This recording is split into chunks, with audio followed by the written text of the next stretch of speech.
welcome it, as Stephen indicated earlier. We said when we campaigned for these elections that we would stand on a platform of saving money, cutting waste, and identifying major issues. And today I'm going to be pretty candid with you. About 1 in 5 of all councils, not ours, but of all councils, are in extreme financial support. Within 4 or 5 years, almost 50% of councils will be basically bankrupt, where essentially their deficits are greater than their reserves. The direction of travel is very bad indeed. It doesn't need to be this way, but fundamental change is required. And what we're identifying is, yes, we can save money in numerous areas, but there are other areas where actually there is a change of regulations and statutes that are required. And if this government doesn't do it, then a reform government, after the next general election, will urgently bring in major reforms to local government in order to achieve this. Now, you recall a couple of months ago, I gave a press conference about what we've identified with regard to the local government pension schemes, where we have discovered, nobody else had previously, significant overcharging to a factor of at least 5 and massive underperformance. And I think it's fair to say since then, the investment management industry is a little bit grumpy with me. That's fine. But also, the numbers, the underperformance to the 5 years to March 25 are even worse than we feared. Just in our councils alone, the underperformance relative to the benchmark that I set, £2 billion every year for the last 5 years. This is the big one. This is the most significant sum of money of everything that we are looking at just across our councils. And that's why we're taking it incredibly seriously. We've also got genuine concerns about what's going on with some of the consultants and also the valuers, the people doing the actuarial valuations. Frankly, they should be done every year, not every 3 years. But what we've discovered is a concern, a genuine concern, that some of these valuers are deliberately overvaluing the future liabilities and undervaluing the future assets in order to keep the employer contributions unnecessarily high. The cynic might say, that's very nice, that keeps the assets under management higher, that keeps the fees higher. So we're going to keep challenging and keep pushing, because if we get the employer contributions right, and when we discover that in one council that's adopted a very similar policy to our plans, their employer contributions now are almost zero. And when we discover that another very well-run council pension fund, I talked about getting fees down to 10, 11 basis points, to discover that actually one is doing better down at 4 or 5, why on earth the investment management industry thinks it's acceptable to justify 50 basis points or half of 1%, that beats me. So pensions is a huge one, and we are addressing that very seriously. Now, the second item I want to cover is the savings that we've got stuck into. And some of you have reported this morning, we've identified and starting to achieve savings of well over £300 million that we've identified and secured so far. Now, some of those are into the future, some of them are quite long, and I personally have been involved in a couple of those negotiations. We said we didn't accept one of the waste contracts that was proposed, despite the recommendations from officers, and a few weeks later we've secured a long-term reduction of over £70 million. Being a real estate guy, I'm taking particular interest in some of the property stuff. And when our councillors are being essentially sort of gently bullied by officers to say, you've got to do this property deal, which could cost 30, 40, 50 million quid, and they gave me a buzz and I rushed up to look at it, I said, under no circumstances should you do that deal. That's the sort of real world, real experience that we are bringing to this space. Whether it's IT contracts that don't need to have 11-year notice periods when you could achieve 3 to 6 month notice periods, and the like. We're making major renegotiations as contracts come up for renewal. Potholes are incredibly important. 136,000 potholes later, we're very pleased with progress. And that has a real impact, for example, on reducing the claims that councils are starting to pay. So we're making good progress, but there's a huge amount more to do. Some councils have resurfaced or repatched 500,000 square metres of roads and paths. So we are making significant progress. And we're discovering stuff all the time.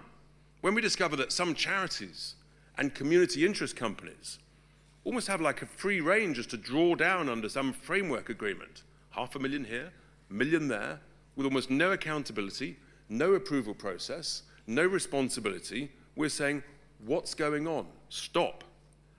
Which brings you on to a thing called delegated powers. We're finding some officers, they have these large delegated powers, £1 million plus, and they sort of view councillors as like cherries on the cake, just be sort of waved at and patted on the head occasionally. That is not acceptable. We are negotiating hard on behalf of the taxpayer. And the third key item I want to raise this morning is the really important and difficult issue of SEND, special educational needs and disabilities for children. This is actually, it goes to the core of who we are, and actually for me, it's also quite personal. A very dear friend of mine who had not one but 2 children in a wheelchair, the struggles that he had and his wife to secure the provision that they obviously needed was extraordinary. And in my own extended family, young lad at primary school, told he would need a bit of extra support, and he got that at school. He was never going to be an Oxbridge candidate. Didn't go to uni, has done brilliantly, fantastic job, doing well. To be told by a psychologist in your early 20s that you've got a problem, that you're labelled, that you need to take medication is frankly, and that medication might be for the long term. I think that's outrageous. And what is going on is that SEND is in crisis. And I've been specifically asked by council officers, directors of services, to tell it as it is.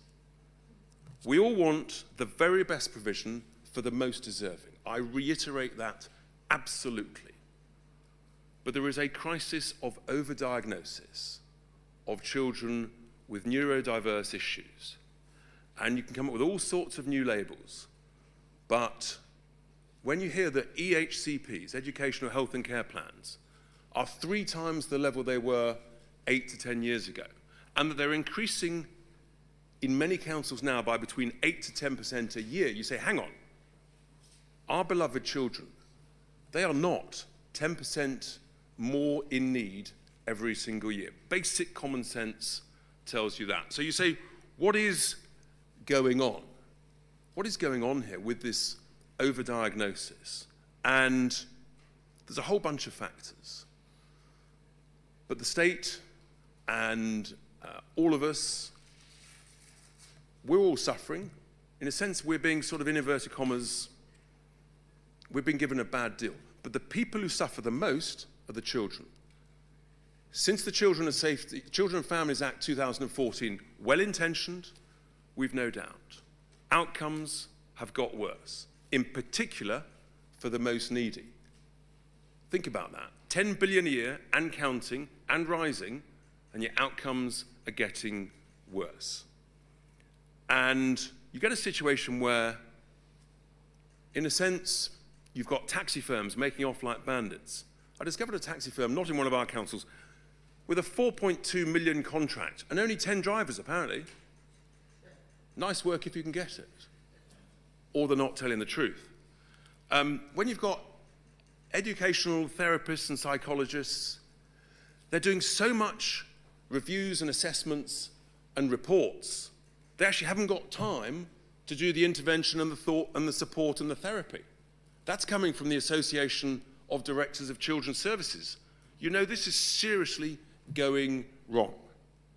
And the government has announced a supposed white paper, but it has been delayed and the can has been kicked down the road. And one of the key issues here is these EHCPs. Middle-class parents are playing the game. In order to save the VAT on independent school fees, if you get an EHCP, you don't pay the VAT. So they're employing solicitors in order to file their claims. You've got other parents. If you get an EHCP, you qualify for PIP, which qualifies you for a motability vehicle. 3 years free insurance, servicing and recovery. That sits on the drive whilst you demand a taxi to pick your child up and take it to school. This is insane, and we have to call it out. No doubt there'll be a torrent of abuse pouring in, that's fine. Compared to net zero and Brexit, it is nothing. But we just have to be honest with people about what's going on here. It's just not fair. And it's not fair for the children most in need, who are not getting the provision they require in the speed they require it. And when I talk to the experts and teachers, they tell me children don't need an EHCP report every single year that might cost between £2,000 and £4,000 each one. You do the maths on 9,000 EHCPs in one council, it's 25 to 30 million quid. It only needs to be done once every key stage. This is serious money, and it's not going in the right place, and the outcomes are getting worse. And we can change this, the government can change this, and it's absolutely vital that they do. And in a sense, they have our support. And by me telling it as it is and making a constructive suggestion, what they should do, rather than be fearful of their own backbenchers, join a trial. Let's have a cross-party trial. You could take 1 or 2 councils that are led by each of the parties, and you could say for a year or 18 months, we're not going to do annual EHCP reviews. We're not going to allow taxis to take those children to school. Why? Because actually, children are better off being taken to school by their parents or with friends. Which does bring me on to the whole issue of the school transport, which needs a review. Most people will, I'm sure, remember that the School Transport Act was 1944. It's 80 years old. It's not unreasonable to have a review of it and to look again. And I think we should, and I think a cross-party consensus that this is a crisis that is completely out of control. And if we don't address it, folks, in 4 or 5 or 6 years' time, there'll be no potholes filled. There'll be no bins collected. All of the money will be going on send. And we all know that is totally unsustainable. So we're just being candid with people. Those are the 3 big things that I wanted to update people on today. The pensions, the sort of contract savings we're making, and send. And I think it's so important to be honest and candid about it. Changing send requires us changes to some of the legislation, and if this government doesn't do it, I promise you a reform government will. In terms of the future, well, there's some exciting opportunities. AI will help to improve customer service for council service users, taxpayers, and help with smarter processes. And I think everybody is looking forward to that, and we're talking to some very, very interesting specialists and experts who we want to put in competition with each other. That's why we'll use different people. Then the other area, which is exciting to me, is property portfolios. Billions and billions and billions of pounds of property is owned by these councils. Last Friday, I looked down a list of 1,000 properties in just one council. But I know that with better asset management, we can increase revenues, increase values, sell properties where suitable to pay off debt. So there's a huge amount of extra value to be achieved there. And then, of course, we all suffer from inflation, and I know the press are very focused on what our council tax rates will be next year. Well, obviously, no decisions have been made. People have got slightly ahead of themselves, seeing draft papers and the like. Plus or minus, I would expect that most of our councils will be, give or take, the rate of inflation. But we're not happy with, in a sense, at whatever the level is, we're constantly seeking savings, which is why we're so focused on these key issues. What we do know is that there's a long way to go.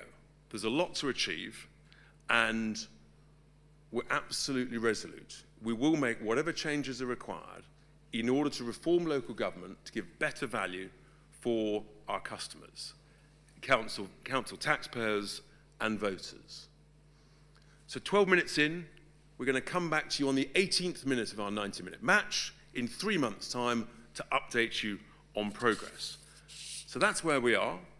And as always, we're delighted to take questions from our friends on the touchline in the media, starting with the BBC. Nick Eardley is here. Nick. Thank you, Richard. Can I ask you a bit more about council tax? What are you saying to reform council leaders who are thinking of putting council tax up by considerably more than inflation? And what do you say to voters who think that your job is to bring council tax down? And if I may, just the second one on the Home Secretary's statement in the Commons later.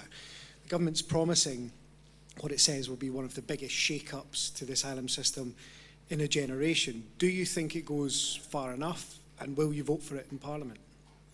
So on your first point, then, with regard to council tax, look, in a sense, I think people have got ahead of themselves. We're working closely with all the councillors, the leaders, helping identify savings. There's a lot to be discussed about employer contributions. There's a lot of work to go. I think some of the numbers that have been banded around are just wrong. But ultimately, of course, we're here to help and advise. It comes down to the elected councillors. They have to make the final judgment. There's that old expression, advisors advise, directors decide. And in this instance, it's the council leaders and their elected councillors that make the final decision at the final moment, which is some way ahead. But as I say, plus or minus the rate of inflation, which at the moment is give or take 3.7, 3.8%. Some people think it may drop.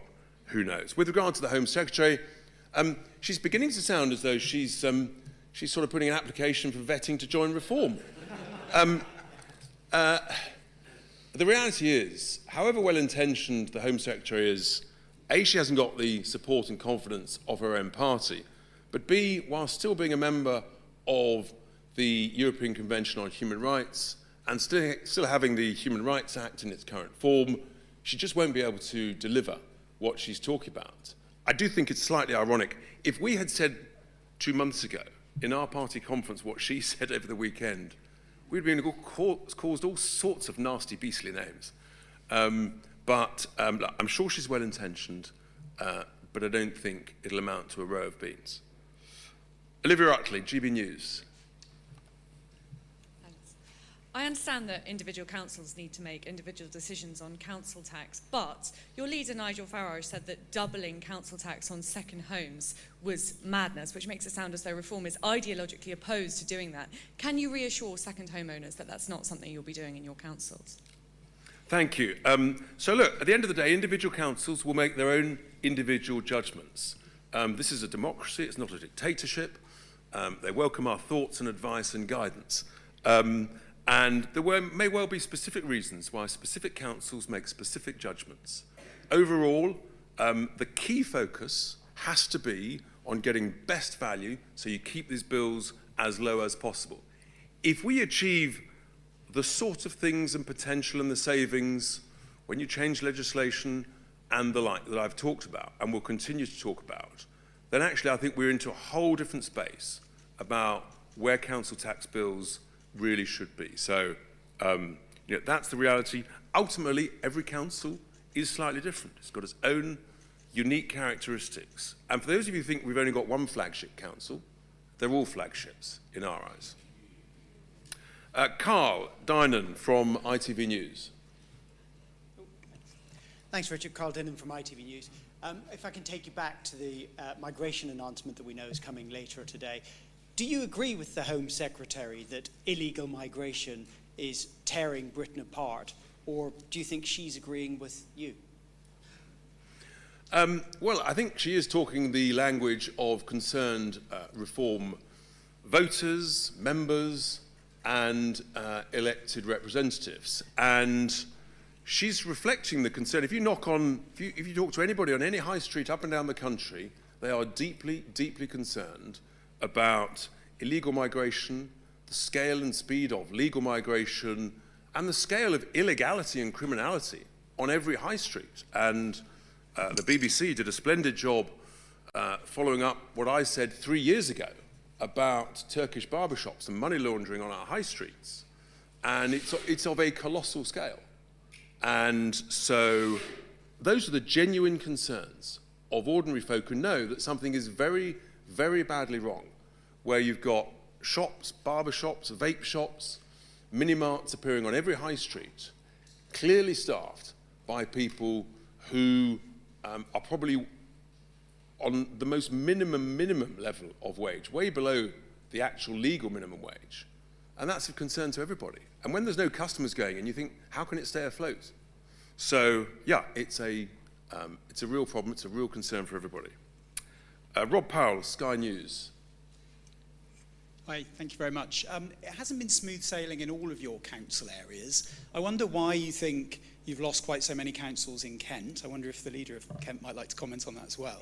And just on migration, what the language we're getting from the Home Secretary is a lot tougher than we're used to from this Labour government. Are you a bit worried that this new hardline Home Secretary might succeed? Has she shot your fox? Thank you. So look, with regard to councillors, look, councillors come and go. We've welcomed lots of defections to reform from all over the place. But ultimately, people have to abide by our principles and our values. And we are a team. We're a large family. And like all families, we have our debates, our discussions, our excitements. But those are always best played out behind closed doors. And when you've got 1,000 councillors, give or take, or just under, stuff will happen. But when you look at the results we're getting, as I mentioned last Thursday and week in, week out, I think the voters are speaking at the ballot box. They want more reform, not less reform. With regard to the Home Secretary, we wish her well on behalf of the country. Migration, illegal migration, is the #1 concern, without question. Has she shot our fox? No, far from it. What we've done is we've essentially become the mainstream of the debate, and they're all trying to play catch-up. But we're still the most trusted party under Nigel's leadership with regard to migration, because actually we're the first people who have the courage to talk about it. And I think we've got a track record of being seen to do what we say and have confidence. So there's a long way to go. The people would love the Home Secretary to deliver what she's talked about, but when she's already being attacked by her own side, more than by us, you know she's got a problem. Martin Beckford, the Daily Mail. Thank you, Richard. One of your councils, Leicestershire, announced recently it's paying consultants £1.4 million to carry out a cost-cutting review. Is that something that you agree with, or do you think your Doge unit could do the same for free? Thank you. Thank you, Martin. Look, the point is no one has a monopoly of good ideas. And inevitably, we actually want competition amongst ourselves to find out who's got the best idea on saving which process, using which AI, what smarter process. And the leader of Leicestershire County Council was absolutely clear that these consultants, they thought they could save tens and tens and tens of millions of pounds, possibly up to 75 to 100. Well, frankly, if they achieve that, then it's cheap at the price. If they fail, then there is a very substantial rebate. So, I think, in a sense, that's what it's all about. We'll do great work internally, we'll bring in consultants, and that's where we're going. So, we wish them well. And there are many other consultants who are approaching us, as you can imagine, and in a sense, it's a case of choosing who do we think is actually going to deliver. So, the Telegraph, Tony Diver.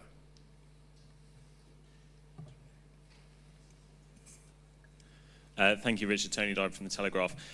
Can I ask you a bit more about this point that you made on parents who are trying to dodge VAT on private schools by having their children signed up as SEND? Can you just explain exactly how that works? And do you think there should be consequences for solicitors who participate in that? And can I just ask one more on the immigration, just really directly, will Reform UK vote for these proposals if they're tabled in the House? Will you give them your votes? So look, this is what happens when, smart people will find a way around daft legislation. And this is the inevitable consequences of Labour's absurd policy of charging VAT on independent school fees. It's raising the square root of not a lot, and now actually it turns out it's costing vast, vast amounts. So the best thing the Labour government could do, alongside other reforms to send, is to scrap VAT on school fees, which is it's not generating anything. It's imposing greater pressure on schools and greater pressure on the SEND system. Look, with regard to the Home Secretary's proposals, let's see what is brought forward. I mean, who knows? She might need our support to get it through. Christian Calgi from The Express. Hi, Richard. Very simply, does Reform agree with the latest announcement we heard this morning from the Home Secretary over plans to nick watches and jewellery and heirlooms from migrants who arrive illegally? Yes, I mean, I don't know whether that's been properly reported or what. I think what people's overriding concern is if someone can pay a couple of £1,000s to a people smuggler to get a boat to enter this country illegally, I mean, bluntly, why should the British taxpayer pay any legal aid to them? You know, they've broken into the country. If they've got that money to pay a people smuggler, well, then they can find a friendly lawyer or a nice charity who will do the work for them. Why should the taxpayer pay? It's not right. It's costing us an absolute fortune, and it's the most needy in British society who suffer the consequences. Ted Hennessy, PA. Hello. What can reform do to tackle what you describe as the colossal overdiagnosis of children with conditions such as ADHD?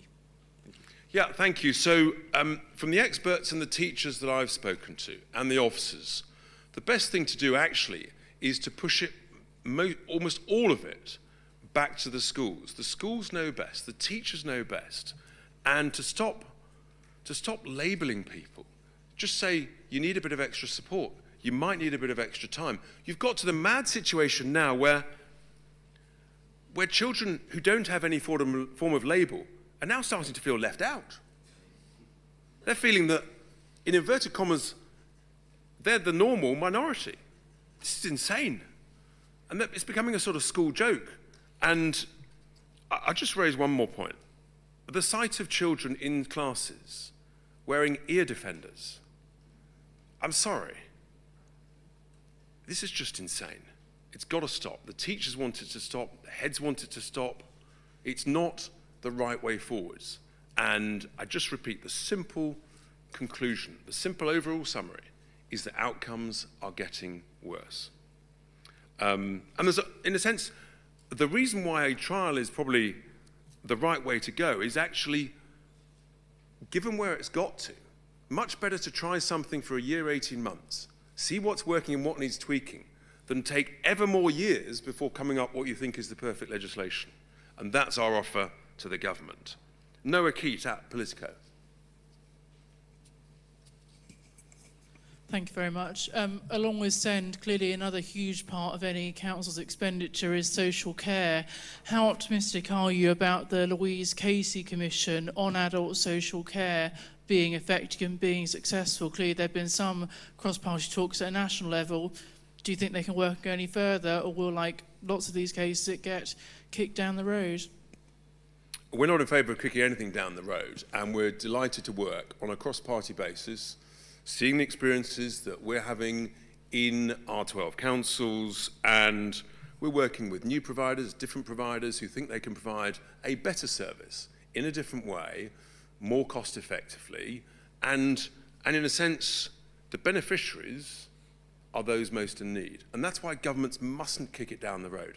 Try things, do things differently, welcome new ideas, changes to practice, smarter processes. All these things are what's needed, and I think what voters want. They don't want things kicked down the road. Lucy White, Bloomberg. Thanks, Richard. Given that some of my colleagues have already alluded to already that you have faced hurdles with the Doge experience so far, how much do you think and what lessons do you think could be transferred from your local council experience to if you were to face these same issues at a central government level? And how might you combat some of the backlash that you're likely to face at a central government level to making those same types of cuts and savings? Thank you. Well, look, we are, at all stages in life, we never stop learning, and we should have the courage to accept that. And we're learning those who are being enormously helpful and those who might have a little more sort of, shall I call it, questions. That's fine. And I think that as we keep making progress, if we do what we're intending to do, which is provide better service, better value, then more voters will vote for us, and ultimately a general election that we intend to win and win big, then all of those in the public sector need to recognise that's the will of the people. And we can't carry on like this. I mean, I talked earlier about councils going bust. The country is going bust. We've got no GDP growth. We've borrowed 100 billion in 6 months. The bond market's pretty upset last Friday when they realised that the Chancellor has not a clue what she's doing and how to create growth and how to stop spending. So I would say to everybody in the public sector, actually reform is needed, change is needed, work with us, let's deliver that, let's use smarter processes, let's use the excitements of AI, and we can deliver better value and get this country and this economy growing again. We all remember 2.5%, 3.5% 20, 30 years ago. We can do that again. Otherwise, it's not looking good. Tim Stanley, the Daily Tea. Oh, I've knocked my coffee over. Sorry. Jennifer Williams. Hi, hello. Two microphones. It's like I'm giving the press conference, isn't it?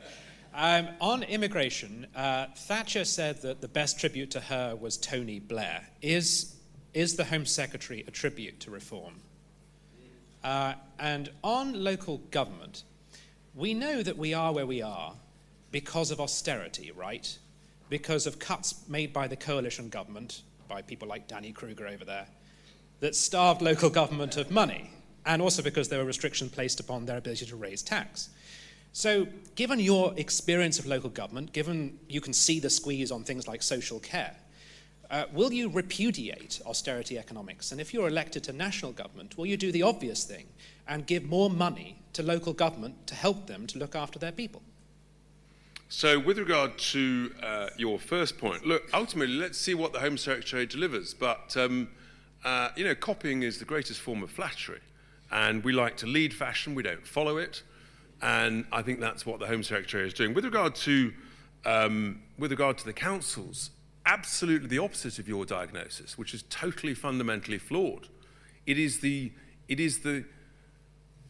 just the callous waste of money on processes and things and reports and reviews and assessments that are not needed. It is the issue of gold-plated defined benefit pension schemes that we have to have an open, honest discussion about for future employees. You know, we're in danger of the whole UK economy becoming an unfunded pension liability with flaps.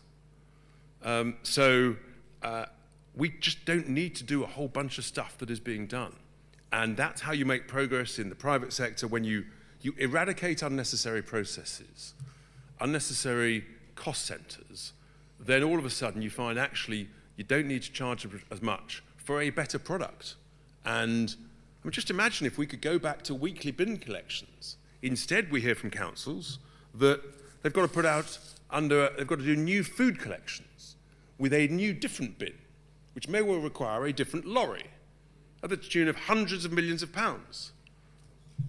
Is that going to improve our bin collections? I'm not really sure.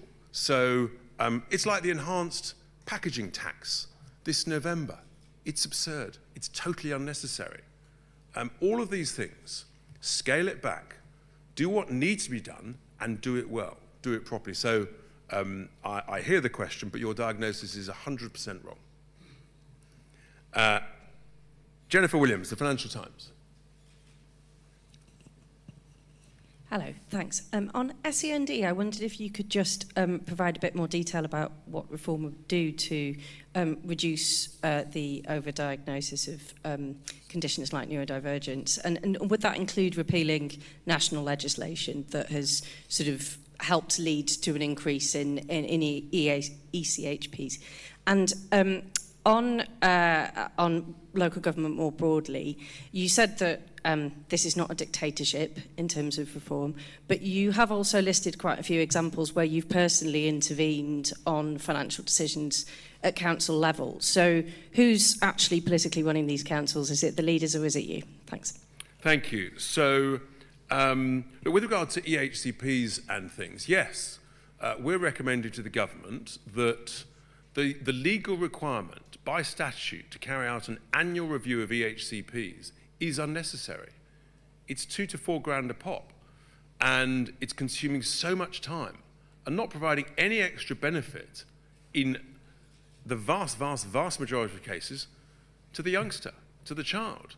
And I'm advised by the experts, once every key stage is, as a general rule, is enough. And that's why I say, look, to the government, accept our offer, do a cross-party trial basis, and see what works.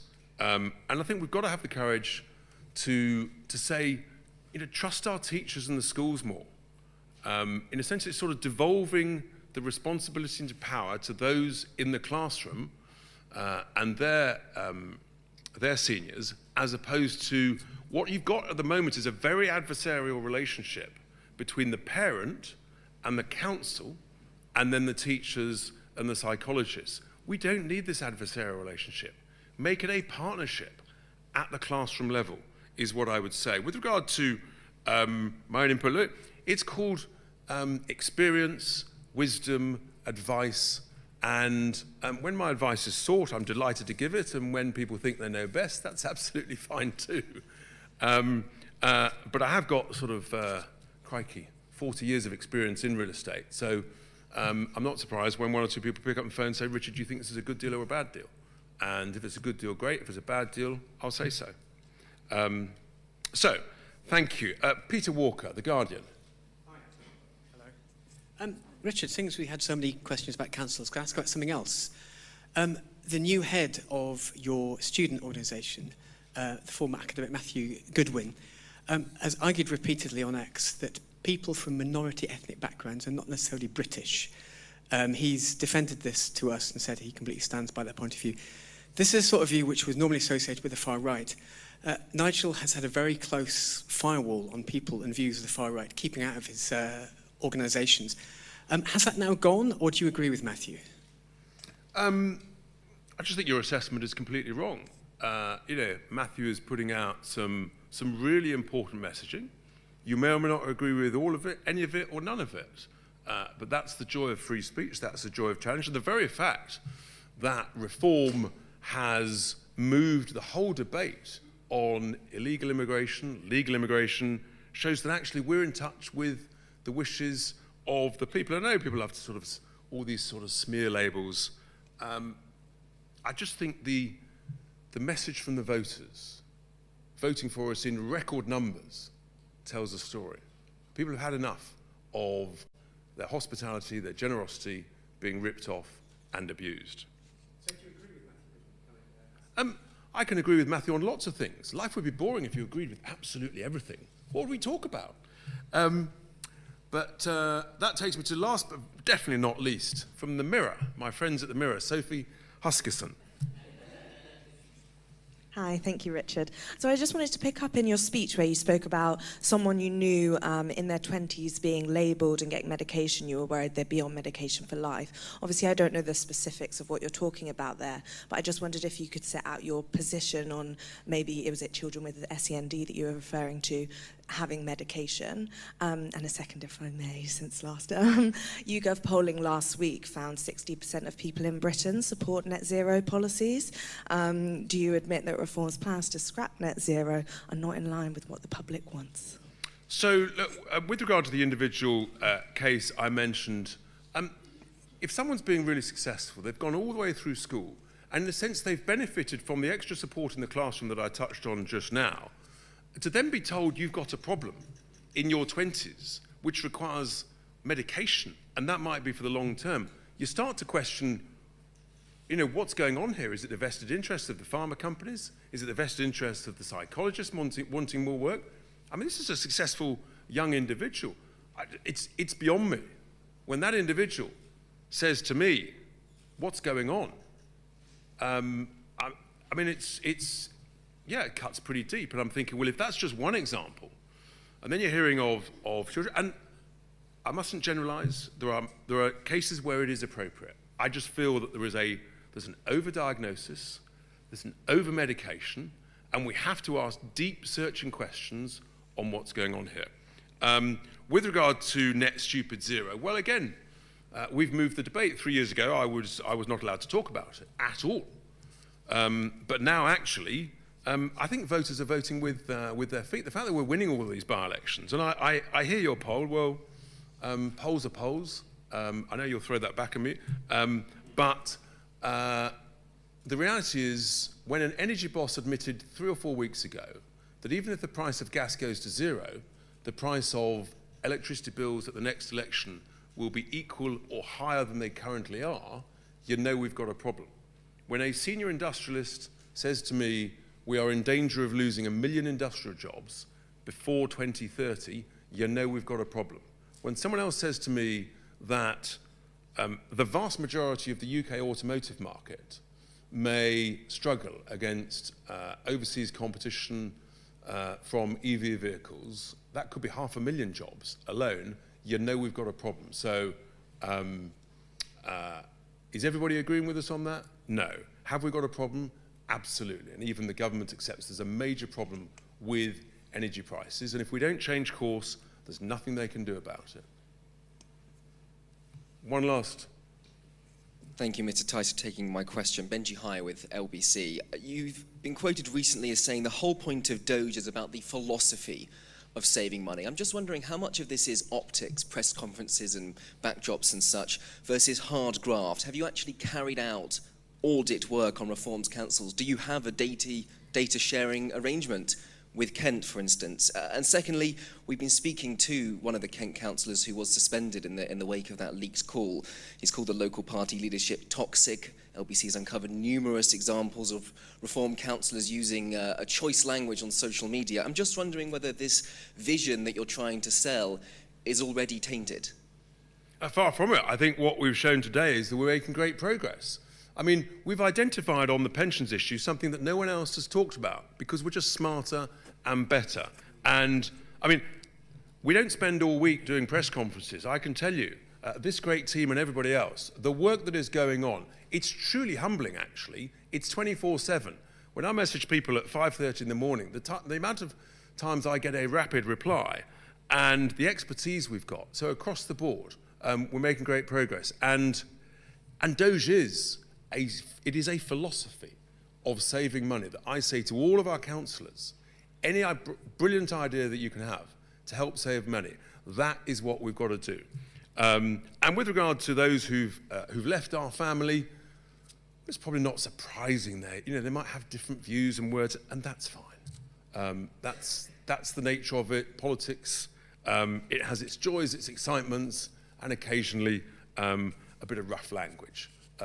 You experienced that on the football pitch as well. Thank you very much, everybody. Thanks for being here.